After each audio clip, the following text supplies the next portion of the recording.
Lorsque le président de la République et le gouvernement nous proposent une réforme territoriale, nous disons, nous, notamment les ruraux, attention, n'oublions pas un certain nombre de sujets dans cette réforme territoriale. Le découpage des régions, très bien, c'est un sujet. Mais le vrai débat aujourd'hui que nous allons devoir nourrir au sein de ce futur acte de décentralisation, c'est d'une part justement les questions de services aux personnes, services publics, les questions de proximité, mais aussi ne pas créer, ou en tout cas éviter de créer au fond deux France, une France des métropoles et puis une France des territoires ruraux. Je pense que l'une et l'autre sont à la fois complémentaires, mais doivent aussi pouvoir s'adosser sur des politiques publiques qui sont équitables pour les citoyens en particulier.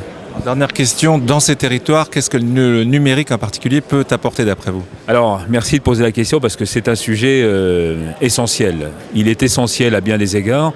D'abord parce qu'en termes d'infrastructures et d'équipement, on voit bien quand même que là, pour le coup, il y a un sous-équipement quand même chronique dans un certain nombre de territoires ruraux.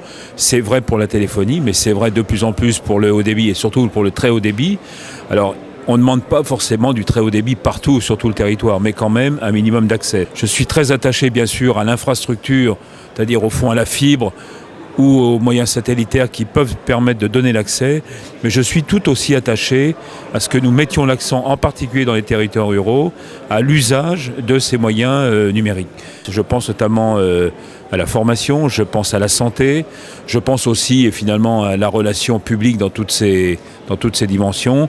Est-ce qu'on n'a pas là des sujets à partir desquels on peut rendre justement, on peut redonner l'équité aux territoires ruraux sur les usages de manière au fond transgénérationnelle? Il y a évidemment beaucoup à faire là-dessus. Je crois que c'est un élément essentiel. Si vous aviez un mot à dire à ces responsables de territoire pour le prochain label de Ville Internet?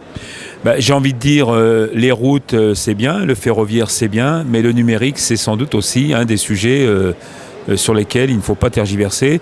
Je sais que ça représente beaucoup d'investissements et beaucoup de moyens, mais là aussi, faisons en sorte que dans cette relation justement ou dans cette notion d'équité, entre les opérateurs privés d'un côté et les collectivités et la puissance publique, on trouve au fond les voies et moyens d'une certaine harmonisation, que ce soit d'ailleurs en termes d'accès, en termes de tarification, mais aussi en termes d'usage.